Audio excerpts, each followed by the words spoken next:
Good morning, everyone. I'm off this week, so I thought I would go and check out Town of Books, Hey and Why. It's about an hour and a half drive from where I live, so let's go. Before I just get going, I'm currently reading The Eye of the Bedlam Bride by Matt Dinniman. It's a very thick book. I am about that way through, and it's really good. Really enjoy.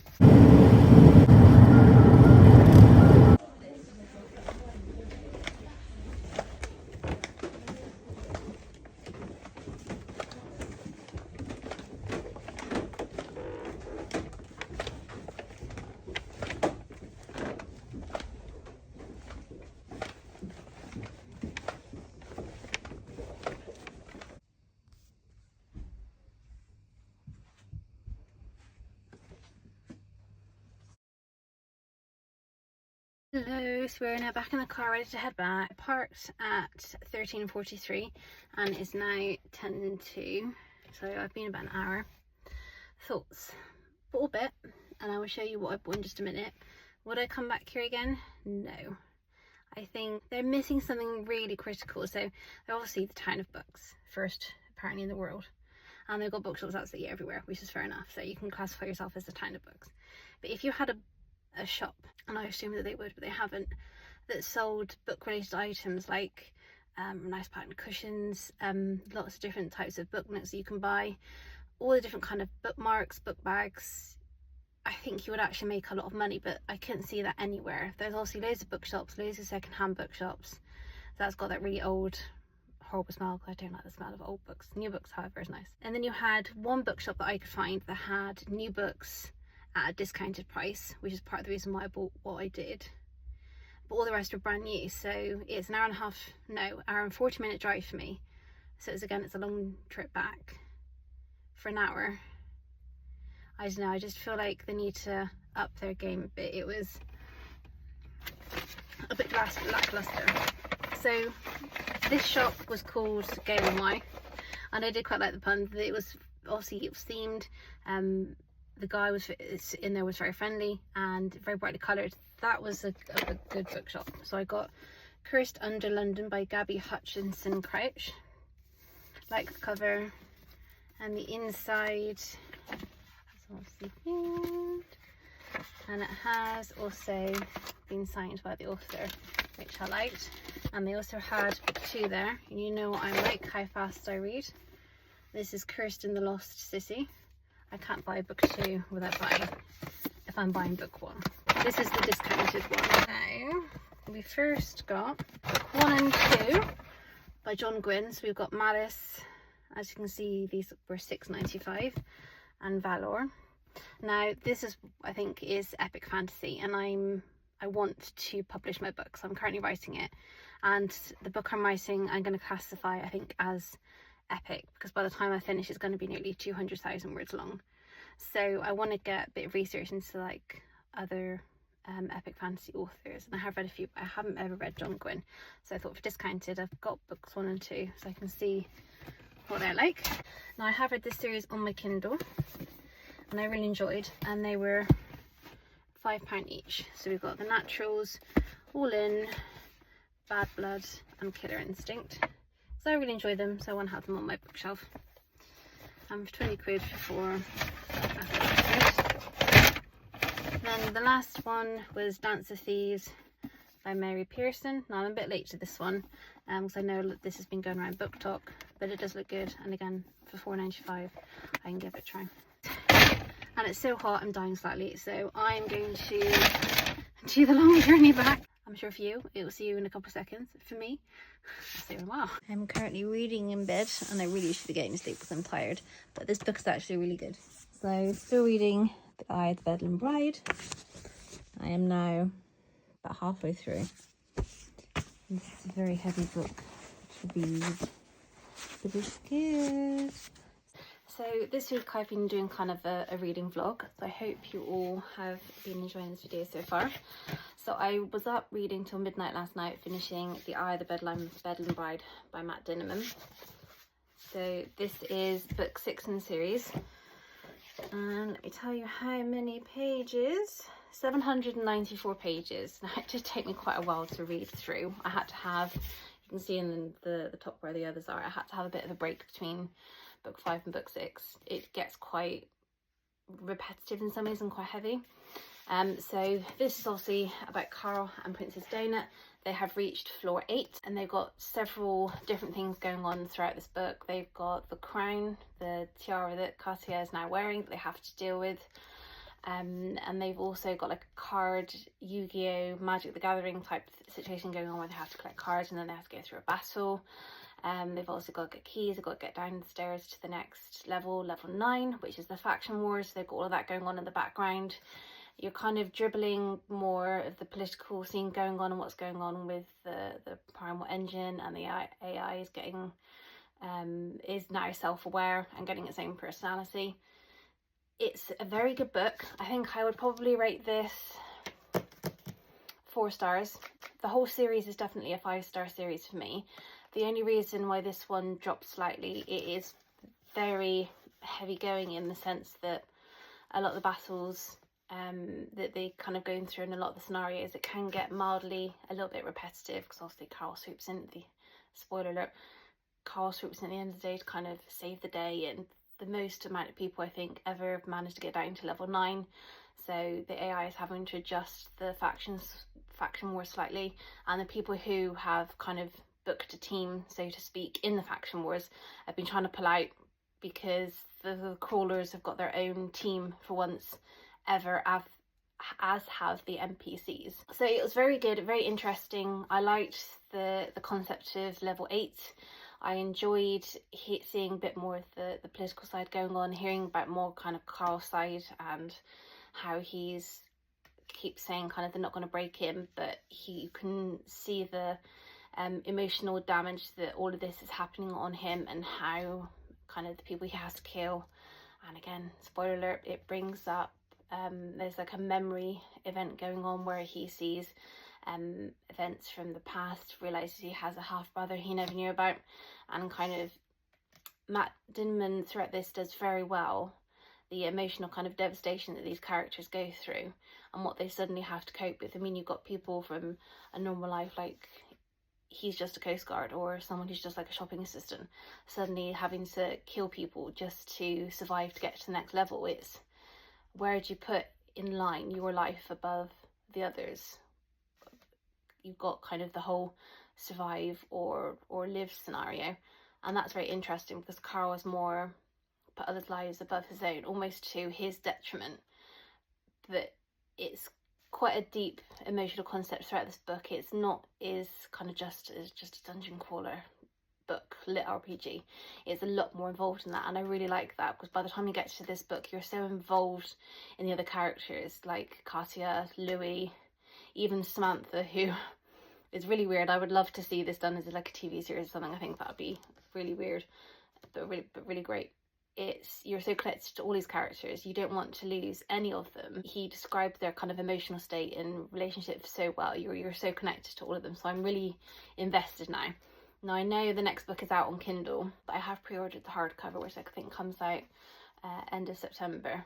But I'm half tempted to wait for the hardcover to come out, or at least have a bit of a break. I can't jump into a next dungeon crawler book. This one was so heavy. Kind of both emotionally, a lot of the concepts throughout this book were quite difficult to understand. You really had to kind of concentrate and wrap your brain around, and because there's so many different alien things going on description wise that you have to kind of pay attention so you can visualize in your head what's going on. I just think I need a bit of a break for an easy read. So depending, because I'm very much a mood reader, so depending on what goes on, I might pick this up on Kindle prior to coming out in hardback, but we will see. But I would 100% recommend this book series. It's absolutely fantastic. It's one of the best lit RPGs I've read. The concept, the political intrigue, just his imagination to be able to create all of this, and what Carl and Princess Donut have to go through emotionally is phenomenal. So definite 5-star series. So in lieu of that, I'm going to head out to a coffee shop in a minute, go to Waterstones. I'm going to jump into The Black and Blade by Isla Daven on my Kindle. I don't know much about it, but I think it's similar to the Japanese isekai. So I think she gets transported to another world, but it's written from a Western point of view, so that should be very interesting. So I'm going to jump into that. It's on the Kindle Unlimited, so it should be quite a easy read, just to switch my brain off from nearly 800 pages of this one. I'll let you know how I go, and I'm trying not to buy any more books, but that won't last that long.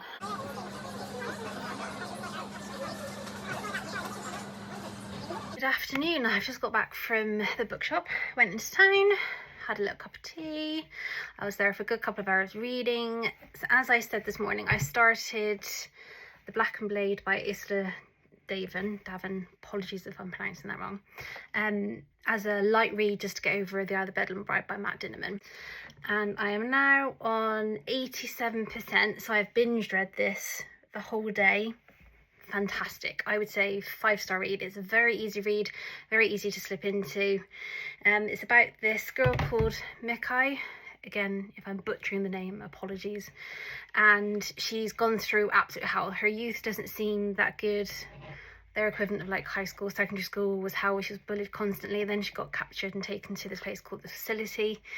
And she was basically tortured, went into these sessions, testing sessions, where she was just victimized. She was covered in scars, and it describes her cellmate, who she never heard, who she never saw but only heard, who was a siren called Zarel. Again, I'm pronouncing that wrong. And he was her fated mate, and they used to sing together. So he was a siren. It's how he knew she was his fated mate, because of the singing.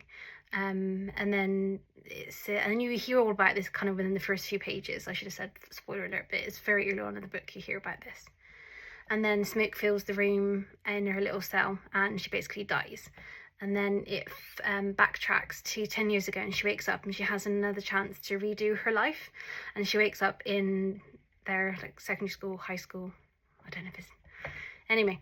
And it's very similar to a manga, I'm sure. I can't remember the name of it, but that one was also where set more in kind of medieval-ish era with magic, where she was tortured, put in prison, and then where she died and she got brought back again. So premise is very similar, but this one I'm really enjoying. It's very easy. It goes into a lot of detail in her character about what she's gone through, how second time round she's not just going to be kind of the mindless nit who blindly follows along to everyone, and her half sister, who's actually the villain behind a lot of the plots, and her 4 male best friends have kind of ditched her, and it seems to be kind of a, is it a harem or reverse harem situation going on, and it's how she's kind of training and getting stronger, and she's not just the femme fatale as they used to be. She's very strong, and she's training, and she's going to get her revenge on everybody who kind of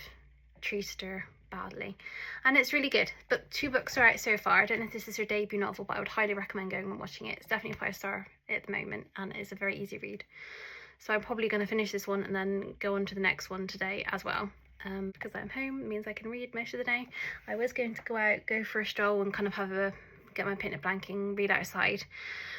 But if you live in the UK, you know it is hot. My car is reading 27 degrees C. And most people think, oh yeah, it's mild.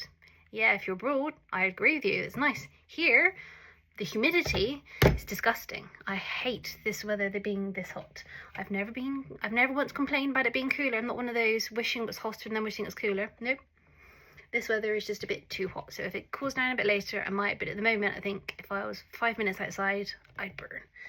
And I burn like a lobster, and then I go pale like I've died again. So we'll just skip the process and remain pale. So yes, I will continue this one, and once I finish the first 2 books, this one, as I said, I don't think book 3 is out yet. I don't know what I'm going to read. Any suggestions? I've got probably squillions on my TBR, and then later I'm going to do some to my book journal, which I will take you through and show. I just started doing this, and I'm actually really enjoying it. And then I'm also writing my novel. And I'm actually, so I feel like I've been writing this for about a decade. I'm not over exaggerating, but this is the first year I feel like I'm actually progressing with it. I've got enough ideas in my head that it's planned for, so that's exciting. So I'm currently writing all of my ideas in that, and I'm a very visual person, so I've got lots of pictures and things I'm gonna stick out and stick in one of these, whichever colour I prefer the most. Kind of like a visual scrapbook of what my characters are going through, certain scenes that are in my head, just so I can get them out on paper. And I just think that'll help with when I'm writing the book. So I might show you, I might not. Depends how proud I'm feeling with the book process. I probably won't, but I will show you this. So that'll be exciting. And I'm gonna go and cool down. Cheers. So I'm actually chosen a bit of a daft time of day to go for a walk because it's midday. It's really hot. I'm about chapter 7 now in Caraval by Stephanie Garber, and I'm trying to be fair, and if I'd been reading this as a book, I'd have put this down by now, but it's on Audible, so it's fine, so I can listen to it in the background. But Scarlett is so irritating. She's such a dipstick. She's just like a wet blanket. She's just pathetic. It's also, she's looking at the whole entire universe through rose-tinted glasses, whereas Tella seems to have much more of a realistic view of what's going on. And she's just such an irritating character. So I'm trying to look at it through, oh, she's growing up quite naive sort of thing, and she's young. So hopefully reading this, she'll actually develop a bit of a backbone and be more kind of character depth. I really hope this gets better. Chapter 6, they're on the little rowboat to the island to see Caraval. She's decided they're going to go, and the boat started sinking. So Julian unclothed, dove into the ocean, started swimming to shore, told her, you've got to strip, we're not going to make it, the boat's sinking. And what did she do? Oh, but can't we just row? Oh, I just completely ignoring the advice. And then still trying to row, even though the boat's sinking them further. And then dives into the ocean, and then wonders, oh, he was right.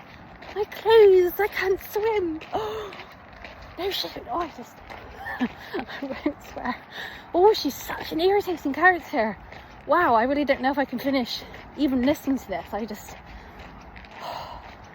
What does everyone else think of this? I mean, is it me? I really hope this gets better, because the amount of people that rave about the series is unreal. But at the moment, she's the most irritating character I have read in a while.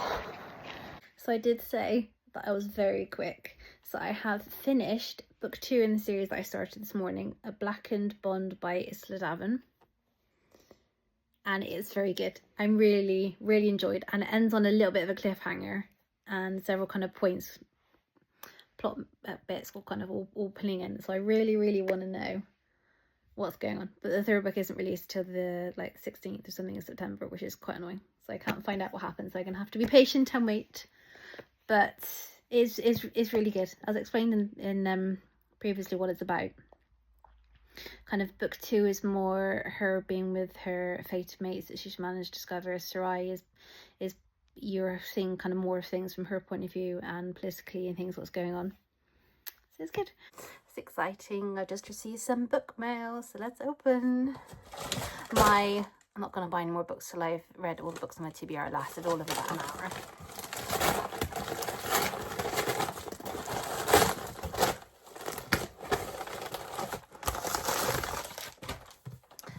Have a look. So I want to get back into kind of more thriller. So I've read a lot of horror books, like I think Stephen King probably classes horror. What else have I got in here? The Jonathan Stroud's Empty Grave. So I got stretched in my head to look at my, but that's more I'd class is very much horror. I want to get more into thriller, but not diverging too heavily into crime, because I don't like crime. I think it's just a bit too heavy for me. One of my favourite YouTubers, Hayley Pham, recommended The House Across the Lake by Riley Sager. So I've never actually read any of his books. So this is apparently a very good one to start on. So I'd be very intrigued to see what this one is like. Now, I am extremely late to this series, but I bought Powerless by Lauren Roberts. I would like to dive in. I heard this one is very similar to the Alex Astor series, kind of like romance, main plot, everything else subplot, but not too much of a subplot where you get a bit bored. So very intrigued. This was on my July TBR. So if I read it in the next couple of days, I've done all my TBR, which is good. Then we've got another one. I always find it's difficult sometimes when you go into Waterstones, and I really wish there was a Barnes & Noble in the UK. If you're Barnes & Noble watching this, please, for the love of God, open one of your stores in the UK. So keeping on the thriller bent, the other one I got is YA. Two Can Keep a Secret by Karen McManus. And I have read some other of her books, which were very good. She kind of strikes me as being a good girl's guide to murder. That was very good. And I didn't realise, but it was sprayed edges. Cool. So that was the haul. I could have gotten a lot more, but I'm trying to be careful until payday. So 2 thrillers and another fantasy.